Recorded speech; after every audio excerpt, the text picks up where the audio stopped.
everyone. This is Tiffany. It's Issa. And I'm also Tiffany. And this is the last Tiffany. And this is TITT Talks, a podcast for modern women living in a mama world.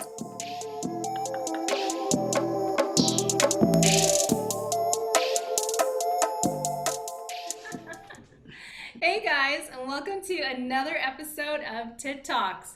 This is TCha, and I am kicking off our chat today on something I know you all have, mom guilt. Woo! Yes. Boo. Yeah. And why is it that dads don't have this? That's my question. That's a good one. Do they ever have any guilt unless we they have some awakening after some long monologue after us? Anyways, getting off. Yeah, probably. Maybe guilt on not taking out the trash, or like guilt on, I don't know. But I'm sure their guilt manifests in different ways, and I'm sure they feel the guilt. So I will definitely acknowledge that. So today's episode is on not just mom guilt, but really self-care, a critical element to being a good mom and partner to override that mom guilt. So takeaways I wanted all of us and our listeners to kind of get from today's episode is that self-care is not selfish. Self-care takes practice and commitment. Self-care takes many forms. It doesn't have to be an expensive massage or taking some sort of class. It can just be an agreement between you and your partner to have like 15 to 30 minutes of time to yourself to watch Selling Sunset or like reading a book. So it definitely is just guilt-free time to be good to yourself, which I think is really, really important. And so I was particularly interested in this topic because when quarantine first started, as I'm sure, has happened to all of you and our listeners, is that you had this intense desire to prove yourself as you had to pivot to this new working environment. And so I realized that I was overworking myself. And while I was doing like checks and wellness checks on my team, I wasn't putting that same kind of self-care to myself. I was doing, just to give you guys a little background, I was doing a lot of events in China and India. So like up at 6 and then not going to sleep until 9 and then, or not finishing my last meeting until 9 and then taking my graduate school courses. And then any spare time I had in between meetings, I'd run out to like say hi to Kennedy, but I probably made things even worse because I'd pop out and say hi and then I'd go back and she'd be like banging on the door or like yanking on the baby gates like King Kong and just like yelling, "No, mama, don't go." It was so heartbreaking. And so I think I really all things just came to head like a couple months later, and I realized I couldn't keep working at this pace, and that Michael was just taking a lot of the additional heavy lifting at work, and so I had to really determine what I was going to do next, and then really evaluate what was going to be important for me to maintain my home life, and then still maintain a good balance at work too. So things that worked for me was setting firm boundaries at work, such as blocking out calendar times for Kennedy time and walks, making sure to check in with Michael every day to make sure that he's okay, taking care of her during all those times that I'm gone, and really finding joy in little things like planning out meals or TV shows, like the trashier, the better, taking little naps. I've really found a lot of pleasure in taking just like little naps, and reading old favorite books. I've got like this really shameful book that I've been reading like 2 times a year. It's this old like book from the 60s called Valley of the Dolls, but it's like sometimes I just like sit there and I just read this book and it just like comforts me because I know exactly what's going to happen to every single character and just gives me back control of my life. I love it, TCha. You are so random. I am so freaking random. I know. But like whatever works, right? And so those things for some reason just work for me. And sometimes 90-day fiance obsession here. I know. The trashier, the better. I'm with that too. Jake's like, "Why are you watching this?" And it's like, I need this. I don't understand it, but I need it. Yeah, exactly. So those are just a few of the things that's worked for me. But this is such a topic that's different for everyone. I'd love to hear, because I know you guys, the funny thing is looking from the outside in, I feel like I'm jealous of all of you all the time for all that you've accomplished, for all the food that you make, for all the outfits that you put on, and the outfits that you put on the kids. Like from the outside looking in, I feel like you guys all have perfect lives and you're perfect moms. So I would love to hear like kind of the behind the scenes, like what happens there. Because I know, as close as we all are, it's like there's only a lot of things I don't hear. Who is this perfect woman? Ain't nobody got it together. I have to ask you though, like on your personal story, because this is a very critical component to it. You said you set boundaries at work, but was your workplace respectful of that? I'm sorry. Most people were. I would say that there are still probably a couple people that like to take advantage. You guys must know I'm a yes man, and I love to please, and I'm just I'm a beta, you know. If like I will always like step back and trying to make things peaceful and make the situation happier. So when I stepped back and started saying no to things, more people were receptive than not, because they understood I had already committed to an intense workload. For instance, I am not a tech or program person, but I took on the entire format of online programming, and also installing Slack, and for some reason working on people's voicemails, to help them remote into their voicemails, just to make life easier for everybody else. But there are still, a couple people that are a little bit tone deaf to that, and they continuously ask for that help, even though it's not my job, but because I've been doing it all this time. So I think as long as you, keep your boundaries and respect yourself and your time, but are kind, transparent, and responsive, I think most normal people would be okay with that. I feel like you should make that a slogan: kind, transparent, and responsive. Yes. It could be on a poster.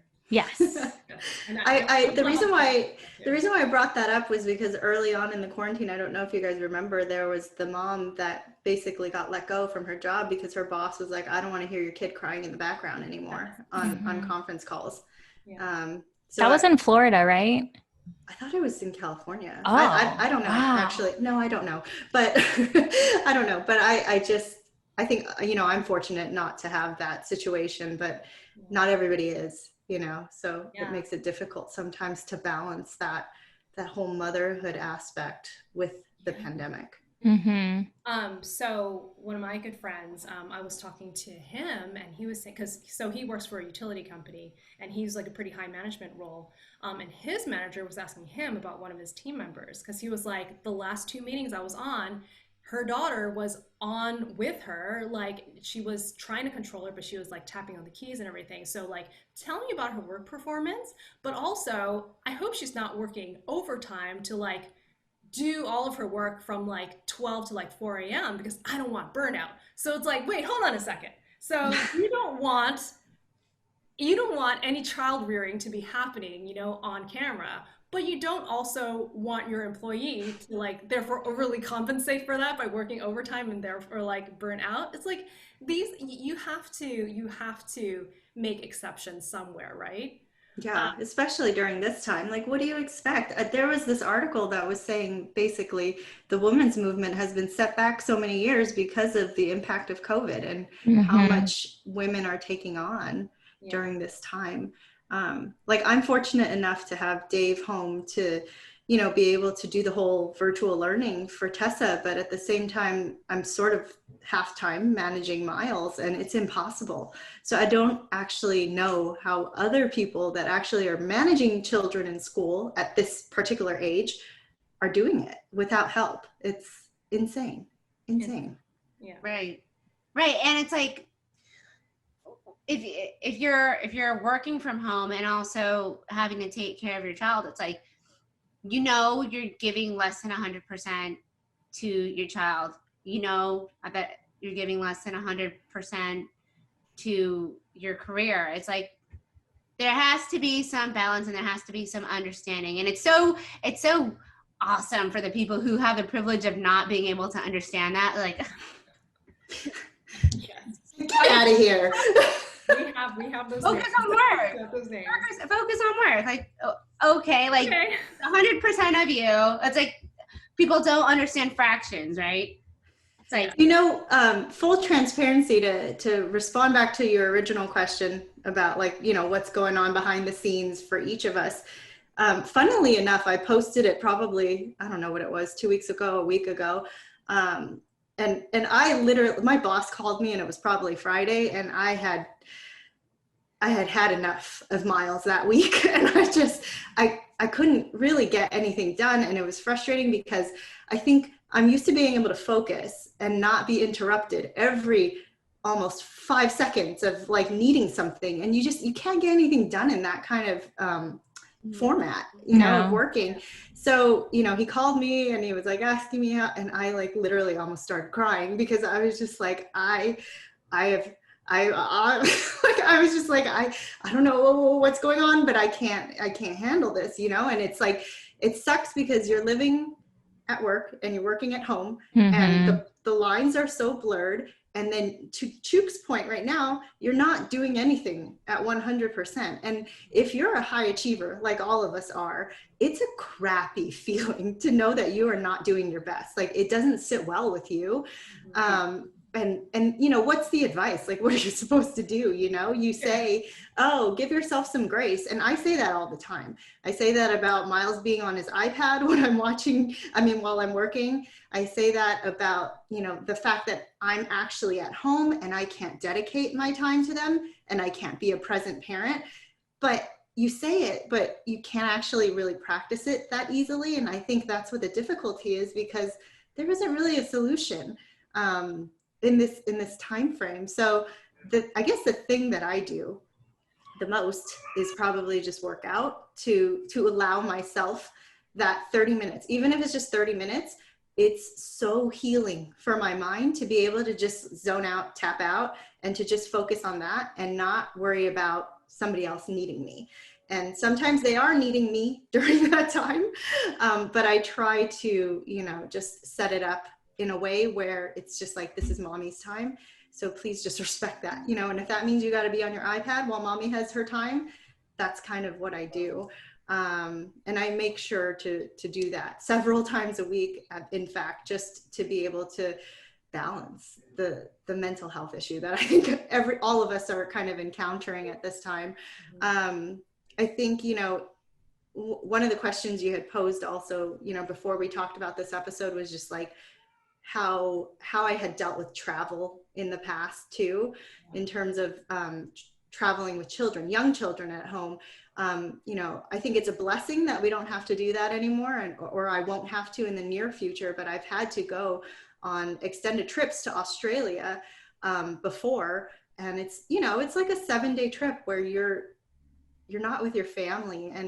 And again, as a high achiever, it's like, you want to be there. You want to be the one that's there, tucking them in and making their meals and everything. But with everything, I think in parenting, it takes a village. And I wouldn't be able to do things like that, which are required for my job. But also I take solace in knowing that I'm setting an example for my daughter and even for my son on how to manage, a professional life as well as be a parent.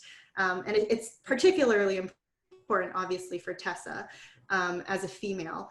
But, on those trips, it's like, Dave was doing the pickup, he was doing the drop off, and my mom, bless her, would bring a meal every single day that I was gone, like you just can't do that type of stuff and without family. And I recognize that I'm very grateful for that, because I know a lot of people don't have that in their lives, but it definitely does make things easier for us, and it does help alleviate. So I think if you're in a situation where you may not have family to help, I would say sometimes it does help to just spend the money to get that help. You know what I mean? Like in the long run, it may just make your life a whole bunch easier, So sometimes there's a cost to it, but it's well worth it in the end, Yeah. And I think you touched on a great thing, resources. And it's kind of like a melding of what you said, TCha, too, is that there needs to be resources for employers on how to best acclimate families right now. And then there also needs to be a resource for parents on how to, best juggle, manage this crazy time. So interested if anybody's like a behavioral analyst or therapist. What's what to do? I know we need a guideline. But I appreciate you guys bringing that up, because I think of that all the time. There needs to be more resources out there. And just a quick sideline, I just think that, the United States or America, we just don't value the family as much as maybe some other countries and their cultures. And it really is about like the workforce. And the family comes second. And I think that's why we are all, we have this guilt and probably, male, our male counterparts as well is struggling between being, like you said, Chuk, at 100% for your careers. But, the most important part is being there for your family as well. So good points, everyone. Yeah. And so I started work last week. My maternity leave ended. My work life began. It's so I know. It's bittersweet.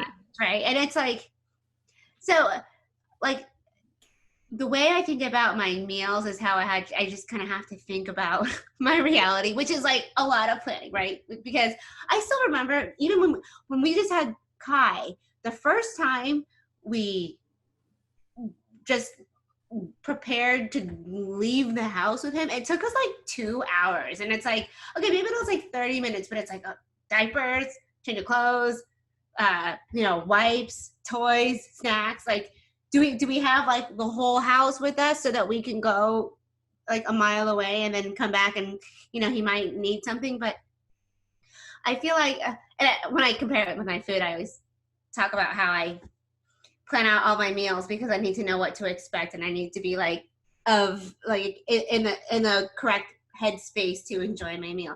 But that's just like what I've had to do with 2 kids now. It's like to alleviate any lingering anxiety and stress, I just kind of think like that. I remember the night before I started work, it's like, how is this going to look tomorrow? And it's like, I just woke up ridiculously early so that I could like just be prepared for anything that would take like necessarily like 20 minutes longer than I might plan for it. So, I woke up at 6 and I had like left the house by 9. And it was like, that's a long time, but just, it allowed me some time to just like get used to the motions of what work and family life is gonna be like now. And it's like, I think that's my new normal, I guess, in this pandemic. And then also like being prepared for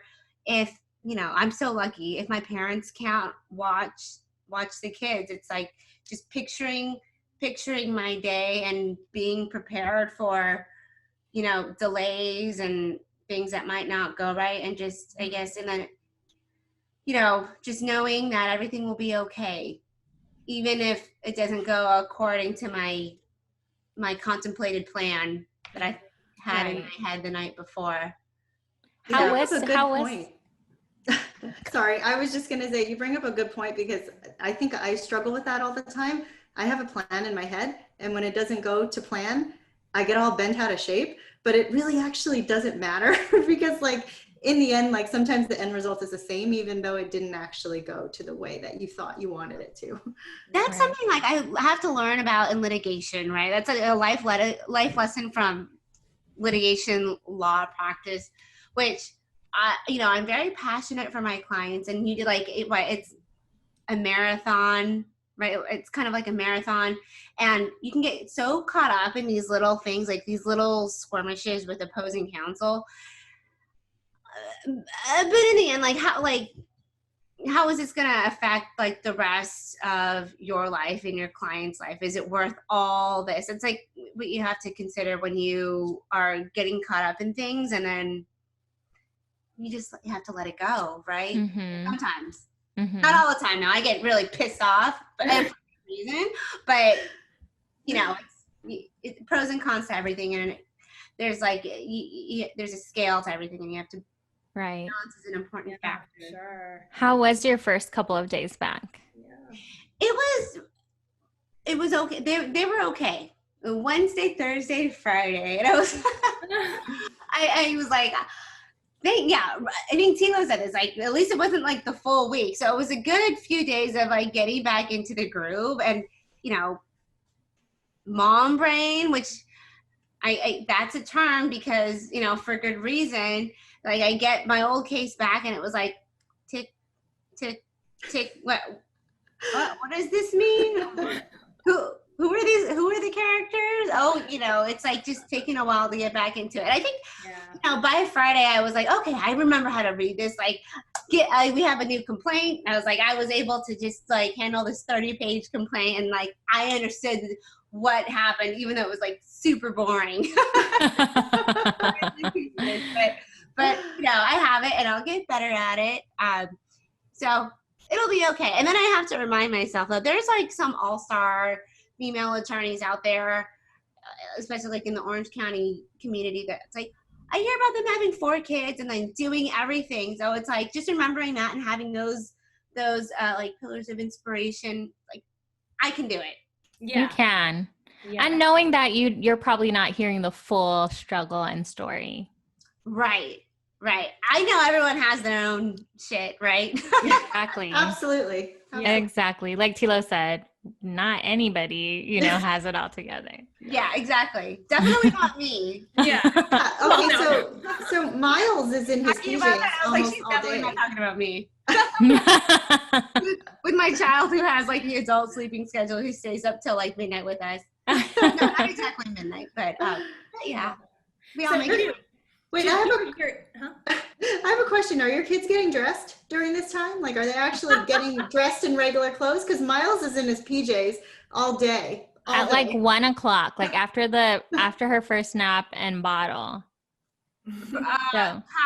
Kai wears the same thing all the time, like for the day and to bed. That's efficiency. I posed this question to Glenn last night. I was like, we should buy Kai some pajamas, right? He's like, what for? These are comfortable clothes, but we will like eventually change it, maybe like after a day and a half. Oh, no, of course, but for bath time. But yeah, he doesn't get a bath every day. I'm sorry, guys. I don't think most kids do. I think I just do it to calm Sana down. Like, oh, this is your routine. Right. Time to go night. Yeah. Wait, no, really? Because I thought all kids got a bath every day. No, I don't Kennedy think so. does, but then my parents, like not by any like work of mine, you know. Like my parents give her a bath every day. When my kids are with my dad, they get baths. I literally think it's like when they're babies, you're not supposed to bathe them every day, so like that extends into until they start stinking, you know. Yeah, which I don't think our kids are at that age yet, where they're like super stinky, you know. Yeah, I will say though, if Kai had BO or like stunk, I would definitely dunk him in the bath. Absolutely. It's okay. Oh my gosh. Well, this is Issa, and I'll talk about my experience. From March through July, Jake was actually home, and we were both working and taking care of Sana, and I thought that was crazy. And then Jake went out into the field, and now it's me full time with Sana, and that is crazier. I commend you. I don't know how you're doing it. I didn't know it could get worse. And it did. And it did. Be careful what you say. I jinxed myself. No. But I do have to thank Jake because he recognizes, I don't know if it's a dad guilt. I don't think he feels guilty. I also think I'm very vocal about how much work I do and how I can't, like handle it sometimes. But he helps. He does the laundry. He takes out all the trash. He does the dishes. I do try to help him in the day. Just load up the dishwasher. That's like the easy part, right? And you're like, I loosened it for you. Yeah. It's in there. Press start. Thanks. And then he cooks for us. And so like Tilo said, to alleviate some of the pressure on me during the day, I do these delivered meals for Sana from Nurture Life. And I've tried Yummy. I've tried another service, Tiny Organics. But that really helps me in the middle of the day. So, I think slowly but surely I'm trying to find these little ways to help. Right now I'm looking at like a co-working daycare space because I want to find a smaller pod than her usual daycare. That are like 3 to 4 kids, because I am still worried, health is the ultimate, priority here. And so that is my solution. I'm still looking because I'm still on edge, but I do know that I can't continue to do this for more months, because I do kind of drive myself crazy. And then we have TITT Talks, and I want to do more with DJing. And so it's hard to, because I know we all individually have the things that we love to do just for ourselves, our passions in life. And that also has probably gone by the wayside, for each of us in some way, whether it's, writing, like I said, for me, music. So, I am fortunate to have a partner that recognizes that there's a deficiency in my schedule for myself and really tries to help, especially on the weekends. He takes most of that responsibility. So thank you, Jake. I appreciate you. But yeah, I think we're all like a work in progress, definitely me, and setting boundaries is so important, but like also for yourself. Sometimes, like, okay, we talked about the kids not bathing. Do you guys bathe every day? Like, do you get the time? No. My hair definitely does not get washed every day. Priorities. Like, I take a shower every day, but you guys, I mean, the world probably knows I like barely wash my hair. I think every woman barely washes their hair pre-pandemic. Yeah. But yeah, you make sacrifices. Like sometimes I don't eat the whole day, and that's probably the same for you guys, or I forget to drink. Like I feel so dehydrated at the end of the day. I'm like, where did the day go? So I think, what's helped me is routine, trying to find additional sources of help. Like Tilo said, if you don't have, the community that other people have, or the options, trying to find solutions. And then also, just like TCha does, setting boundaries at work. And so oftentimes I don't mince my words. I say, I won't be able to be on that call without my daughter being in the background, or, for that time, or it's better for me if we do it 10 o'clock or 3 o'clock, because those are her naps, and I definitely say why, or if they check in with me, how are you doing today, Issa? Because, generally when we used to check on each other, like, how's your day going? It's really just, oh, it's good. You just give that basic answer. And so I always say, well, I'm dealing with a 14-month-old, and she's starting to walk everywhere. And so they are totally aware that I am juggling my ass off. And I think that helps for them to be aware of, the amount that they can ask from me. And I think before, where it used to be like, this is a project you need to handle and this is the deadline, it's more like, when do you think you can have that to us?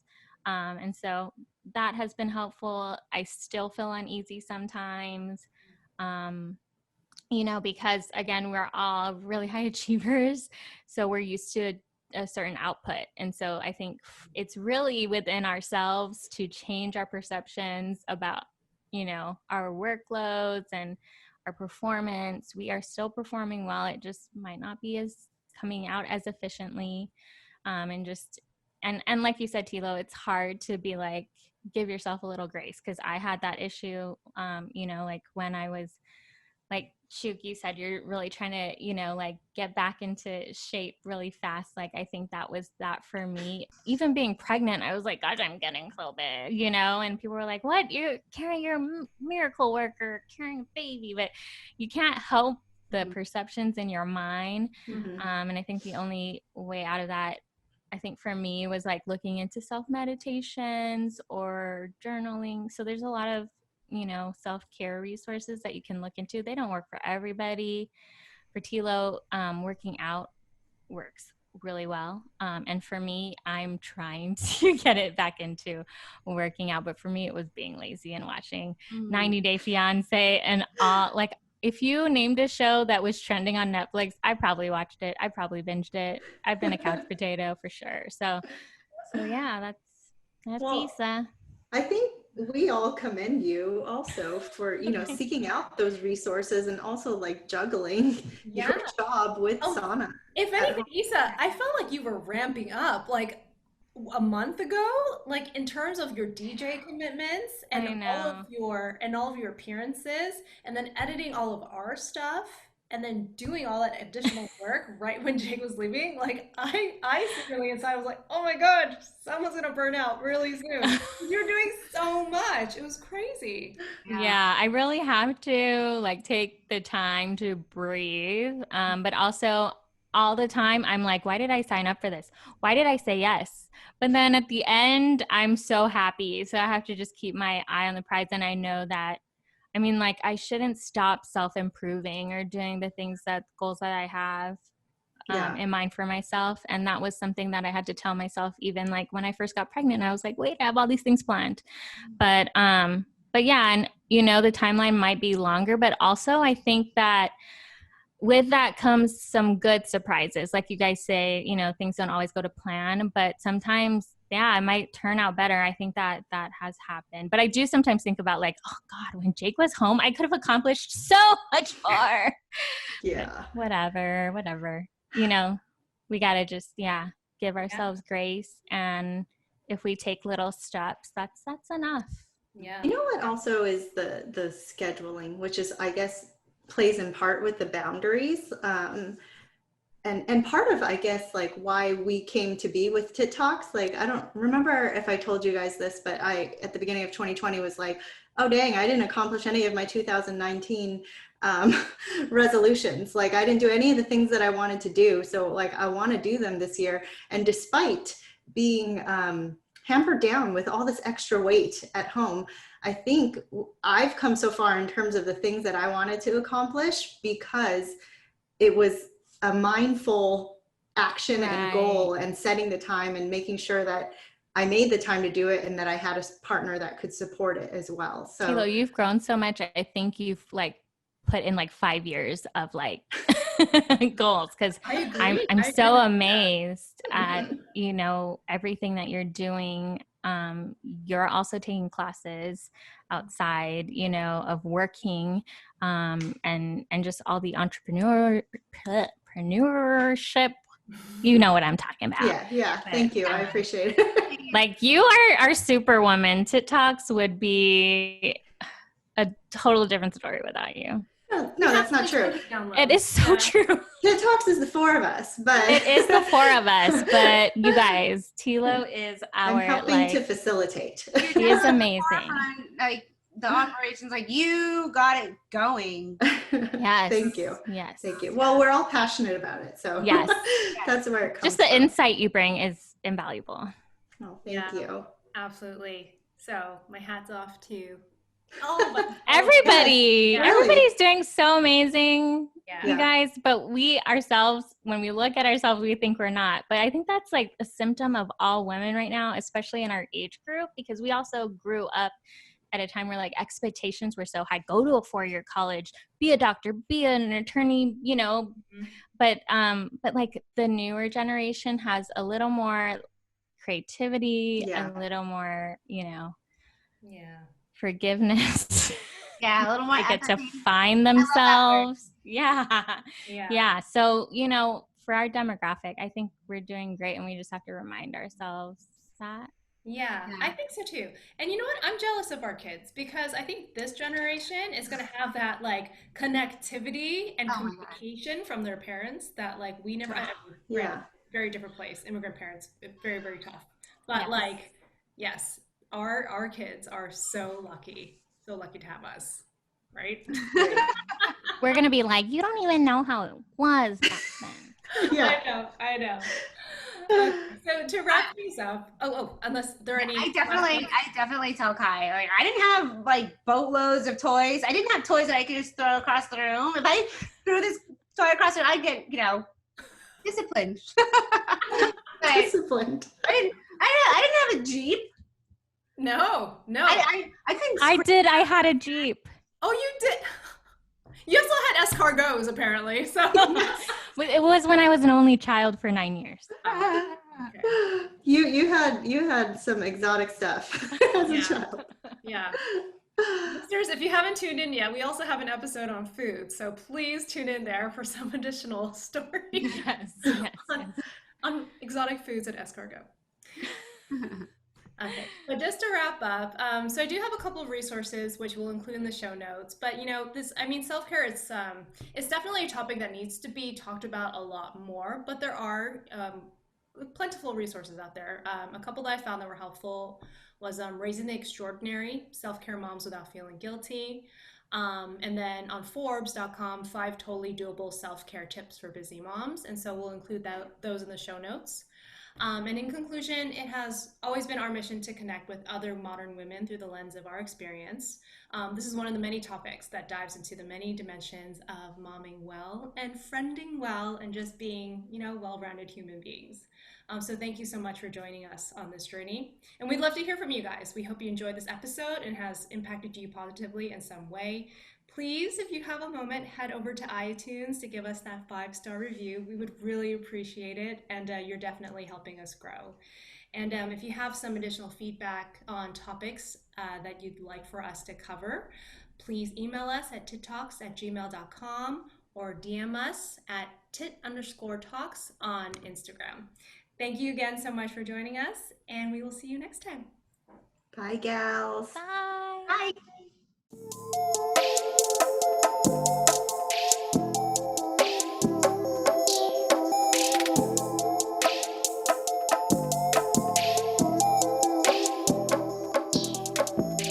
We'd like to give credit to our husbands. Without their support on this project, it would not be possible. On top of that, we'd like to thank our technical crew, music production by Baby Daddy Beats, and graphic design curated by Kano Imamura.